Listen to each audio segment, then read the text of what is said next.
இப்ப வாசிச்ச புகார கேட்டீங்களா? அதுல இருக்கிறதுலாம் உண்மைதானே? என்னடா பேசாம நிக்கிற? மௌனம் சம்மதம்னு சொல்லுவாங்க. அப்ப உண்மைதான்ல? நீங்க இந்த ஊர் கலாச்சாரத்தை பாதுகாக்கிறவங்க இல்ல? ஏண்டா வேலை வெட்டிக்கு போகாம 4 காசு சம்பாதிக்காம பொறுக்கித்தனம் பண்ணிட்டு இருக்கீங்க? எது எப்படியோ நீங்க எல்லாரும் உள்ள வந்துட்டீங்க. குடுக்காம அனுப்ப மாட்டேன். அவங்கள அடிக்க வேணாம் சார், ஏதோ தெரியாம செஞ்சுட்டாங்க, கொஞ்சம் அட்வைஸ் பண்ணுங்க போதும். நீங்க ஒரு டாக்டர் தானே? ஒரு பேஷண்ட் இன்ஜெக்ஷன் வேண்டாம், எனக்கு வலிக்கும், மாத்திரை மட்டும் போதும்னா நீங்க ஒத்துக்குவீங்களா? அப்புறம் போலீஸ் ஸ்டேஷன்ல ஒரு கம்ப்ளைண்ட் கொடுத்துட்டீங்கன்னா யாரை அடிக்கணும், அதை எப்படி செய்யணும், அதெல்லாம் டிசைட் பண்ண வேண்டியது நானு. அதுல உங்களுக்கு சம்பந்தம் இல்ல.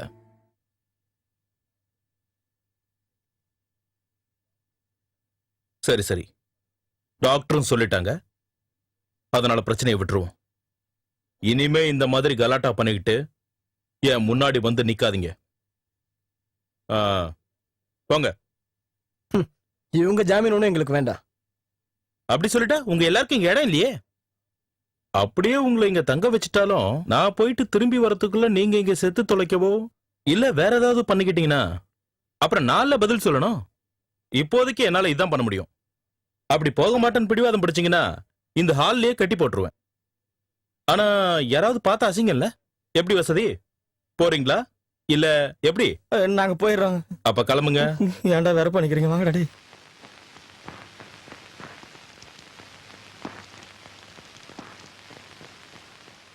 டாக்டர்,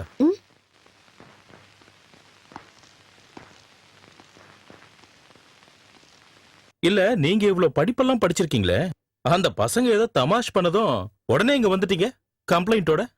இவனுங்க போய் நாளைக்கு வேற ஏதாவது பண்ணானுங்கன்னா அப்பவும் எனக்கு தானே தலைவலி. என்ன பத்தி இல்லாத பொல்லாத எழுதி வச்சா எப்படி விட முடியும்? அப்படி எல்லாம் எழுதாத மாதிரி நீங்க நடந்துக்க பாருங்க. நான் எதுக்காக இப்படி சொல்றேன்னு உங்களுக்கு புரியும் நினைக்கிறேன். சரி நீங்க போங்க. இனிமே அவனுங்க எந்த பிரச்சனையும் பண்ணாம நான் பாத்துக்கிறேன். தைரியமா போங்க. ஆட நான் பாத்துக்கிறேங்கிறேன். இந்த ஊருக்கு வந்த ஒரு எஸ்ஐ நம்ம கிட்ட இந்த மாதிரி நடந்தது இல்ல. என்னடா? உண்மைதான். அவனை அடிச்சு ஆத்துல போட்ட. ஏன்டா டேய், உங்க புத்தி ஏன்டா இப்படி போகுது? அப்புறம் கோர்ட்டு கேஸ்னு சுத்த வேண்டி இருக்கும். நம்மள தூக்குல போட்டுருவாங்கடா.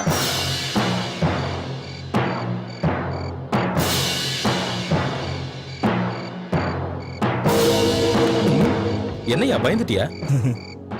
நான் இந்த பக்கமா ஜீப்ல போயிட்டு இருந்தேன். கிராமமாச்சே, அடிக்கடி தகராறு கலாட்டாலாம் நடக்கிற இடம் இல்ல.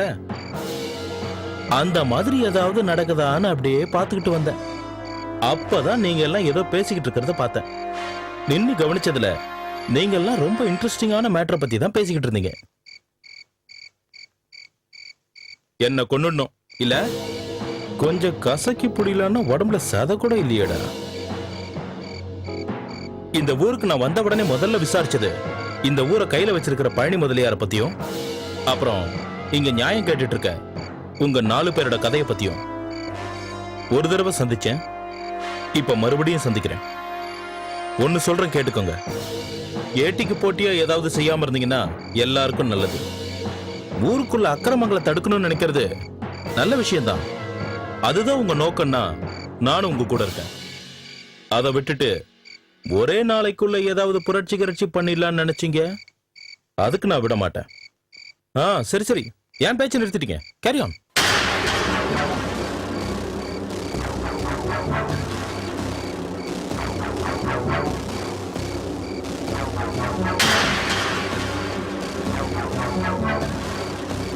சார், இவன் தான் சார் சினிமா தியேட்டர்ல தண்ணியை போட்டு கலாட்டா பண்ணவன். டேய், தண்ணியை போட்டா வீட்லயே இருக்கணும். அதை விட்டுட்டு சினிமா தியேட்டருக்கு போய் பொண்ணுங்க பின்னாடி உட்காந்து செல்மிஷம் பண்ணிக்கிட்டு இருந்த. நீ ஒண்ணு பண்ணு, அங்க முட்டிக்கால் போடு. அந்த ஷோ முடிஞ்சதை இவனை அனுப்பிடு.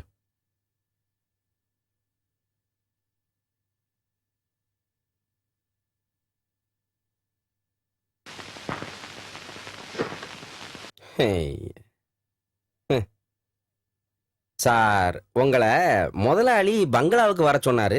எழுந்துரு. டேய், என்ன சார் சொன்னது காதுல விழல?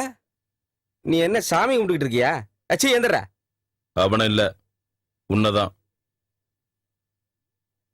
நீங்க என்ன இன்னும் சரியா புரிஞ்சுக்கலன்னு நினைக்கிறேன். நீ யாரியா? ஹோம் மினிஸ்டரா? இல்ல சார், நான் சூளமேடு கொடுக்கா புலி. நீங்க ஒரு தமாஷான பேர் வழி போல இருக்கு. நீ கொடுக்கா புளியாரு, இடிச்ச புளியாரு. ஆனா ஏதோ உன் சொந்தக்கார் வீட்டுல போய் உட்கார்ற மாதிரி உன் இஷ்டத்துக்கெல்லாம் இங்க வந்து உட்காரக்கூடாது என்ன? முனியப்ப எஸ்ஐ இருந்தப்போ முனியப்பன் எஸ் இங்க இருந்து போனது உனக்கு தெரியாதா? இப்ப நீ எதுக்காக இங்க வந்த? சார், உங்களை முதலாளி பங்களாவுக்கு வர சொல்லி. எந்த முதலாளி?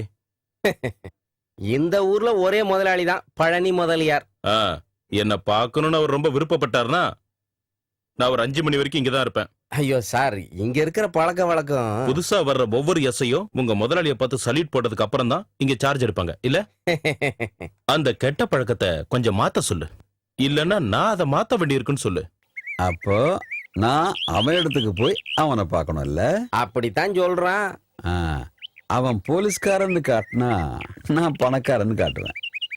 சின்ன வயசுல அந்த திமிரு தான். இல்ல இந்த அரசாங்கம் கொடுக்கிற 1.5 சம்பளத்தை வச்சு ஒரு எஸ்ஐ இந்த ஊர்ல வாழ்ந்துட முடியுமா? முடியவே முடியாதே. ஆ, அப்படின்னா அவனுக்கு கொஞ்சம் கொழுப்பு ஜாஸ்தி. அந்த கொழுப்பை நாம அடக்கணுமா இல்லையா கொடுக்கா புலி? கண்டிப்பா அடக்கி ஆகணும், இல்லைன்னா அவன் நம்ம கொழுப்பு எடுத்துருவான். இந்த ஊரை விட்டு தூக்கி அடிப்பீங்க. அதை தவிர எஸ்ஐயா இருக்கிற என்ன ஹெட் கான்ஸ்டபிளா மாத்திர மாட்டீங்களே? இன்ஸ்பெக்டர் சாரு என்ன சரியா புரிஞ்சுக்காம தான் பேசிட்டு இருக்க மாதிரி தோணுது. நான் யாரு என்னன்னு இங்க இருக்கிற போலீஸ்காரங்க சொல்லியிருக்க மாட்டாங்க இல்ல? இல்ல சார், அவங்க சொன்னதை நான் பெருசா எடுத்துக்கல. இந்த ஊர்ல போலீஸ் ஸ்டேஷனுக்கும் போஸ்ட் ஆபீஸ்க்கும் இடம் கொடுத்திருக்கிறது இந்த நாட்டுக்கு சேவை செய்யக்கூடிய பழனி முதலியார்னு தெரியும். ஜனங்க கிட்ட நல்ல பேர் எடுக்கணுங்கிறதுக்காக புதுசா ஒரு ஆஸ்பத்திரி கூட கட்டி கொடுத்திருக்கீங்கன்னு சொல்றாங்க. இத பாருங்க, போஸ்ட் ஆபீஸோ ஆஸ்பத்திரியோ இந்த ஊர் ஜனங்களை காக்கா பிடிக்க எது வேணா செய்யுங்க. ஆனா இந்த போலீஸ் ஸ்டேஷன்ல மட்டும் உங்க வேலையை காட்டாதீங்க. நில்லுங்க. இந்த ஊர் ஜனங்க ரொம்ப நாளா எதிர்பார்த்தாங்க அக்கறைக்கு போறதுக்கு ஒரு பாலம் வேணும்னு. உங்க முயற்சியில பாலமும் கட்டியாச்சு. மனுஷன் உயிரை பலி கொடுத்தாதான் பாலத்தை கட்டி முடிக்க முடியும்னு ஒரு ஜோசியரை வச்சு பொய்யான கதை சொன்னீங்க. பாலத்தை எதிர்பார்த்த ஜனங்க மனுஷன் உயிரை மறந்துட்டாங்க. அதனால அன்னைக்கு நீங்க பலி கொடுத்தது உங்க வீட்டுல வேலை பார்த்துக்கிட்டு இருந்த சாவித்திரிய, அதோட அவ வயித்துல கள்ளத்தனமா வளர்ந்த உங்க கருவையும் அழிச்சிட்டீங்க. இந்த விஷயம் எனக்கும் இந்த ஊர்ல சில பசங்களுக்கும் தெரியும். இந்த கிராமத்துல இருக்கிறது ஒரே ஒரு கிரிமினல் தான், தட் இஸ் யூ. ஆனா உங்க விளையாட்டெல்லாம் என்கிட்ட வேண்டாம்.